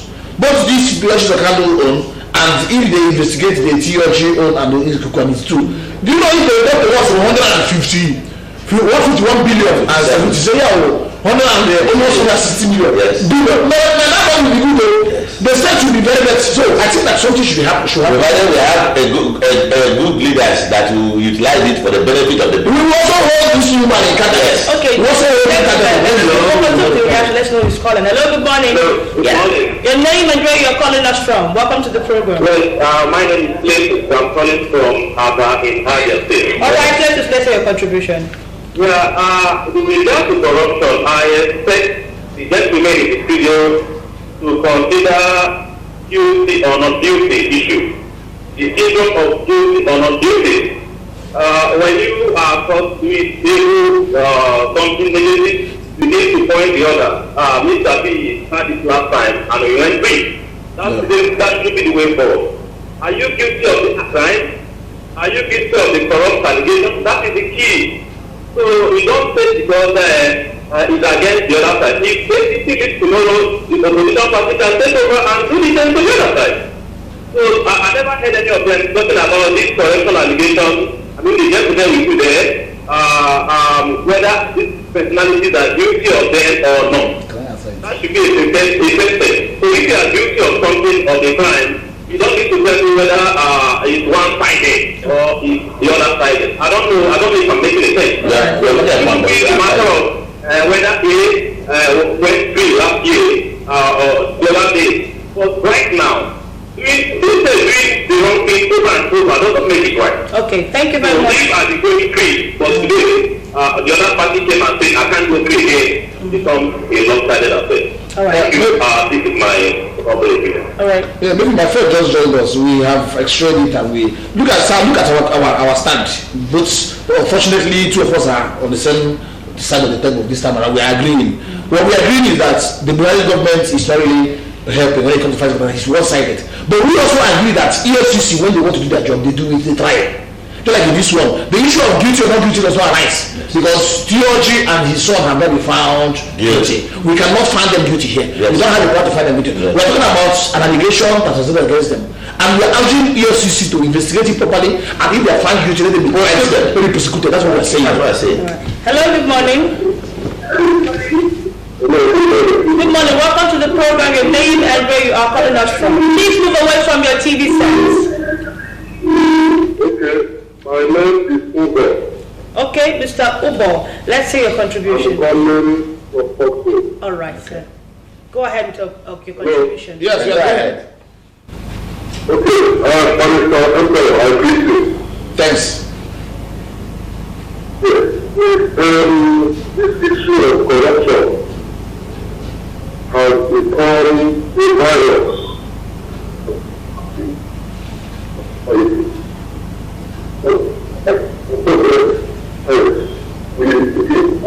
Issues for the time. It's the same has been disadvantaged Nigeria as a result.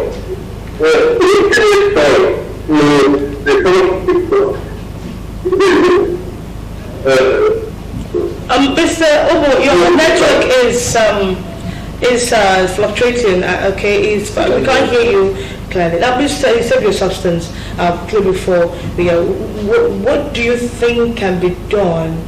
What do you think can be done to nip this in the bud? What do you think can be done? What can be done is a government that is sincere, truthful, not a government that lives on lies and propaganda. A government that has come to serve the people will recognize that we don't come here to feather our nest, that we have come here to serve the people. Number one, if you say you are fighting corruption, one, you have to be holistic. Put up laws like somebody was talking about. If we need be, anybody found corrupt should be hanged. It is done in South Korea, it's done in China and all those people. But then we have to be holistic. Let it be, I'm saying it has to start both from the presidency down. What is the standard of the president of Nigeria? And automatically by the time he leaves office, he's a billionaire. What's the true salary of the, what do you call it, revenue, mobilization, what do you call it? At the time, by 1999, I thought the salary of the government was around 350,000 naira. So how come it transformed and manifested to billions? So how do they get the money? That some people will be buying ship, some people will buy planes, so where do they get the money? This is the people's money that even an unborn child in a mother's womb, even in a place called Kawa Namoda, has a share. And somebody will come into government, will say, we want to serve us. You come and now fill up. It didn't happen in the First Republic. Let's take this final call. Hello, good morning. Quickly, your name and where you're calling us from. Hello, good morning. Your name and where you're calling us from. Yeah, it's okay. All right, quickly, let's your contribution. Welcome, and the final speaker said that they should talk to the text.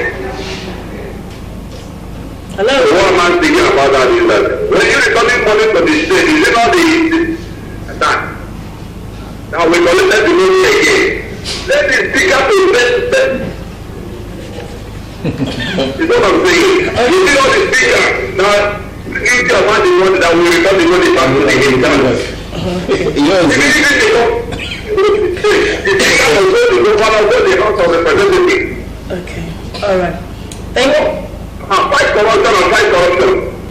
Thank you very much. He's saying, are we, you suggested I do the polish? When you say that you see the same speaker that will still be there, and his man, the governor, the speaker, the governor, two of them are like this. You see, that's the don't say the solution. It's just simple something. We should tell these people to go. What the state is not, let me be honest to ourselves. And we happy the way the state is. Do you know, the first person was Oshun Okalo. The same group, the same people. All of them, all the people that were in Oshun Okalo's government, the same thing of them. There are still the same people that entered TOG's government. All of them, the whole group. So many them, all of them. The same people have gone to OKZ government. The same group. Why are we talking about this thing? I just think people should just find a way. The next election, let these people just go. Let us fight for one new. And see, look at Junior Shirima Kende, governor in the West. Because of look at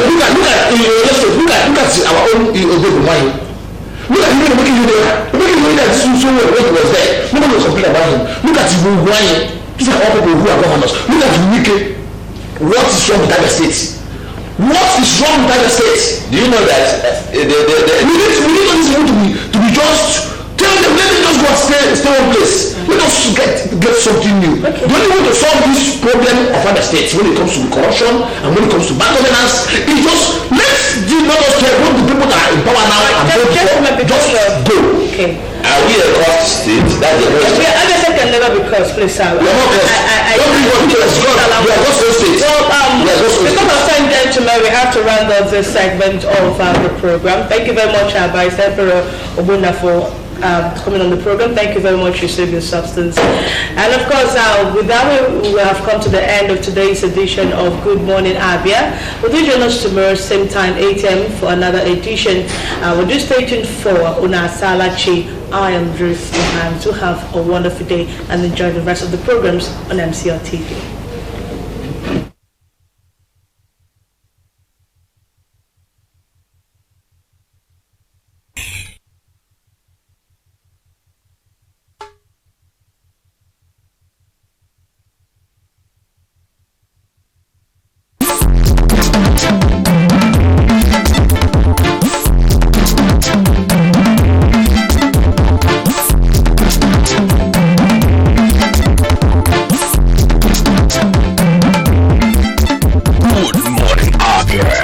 Stop breakfast show on TV.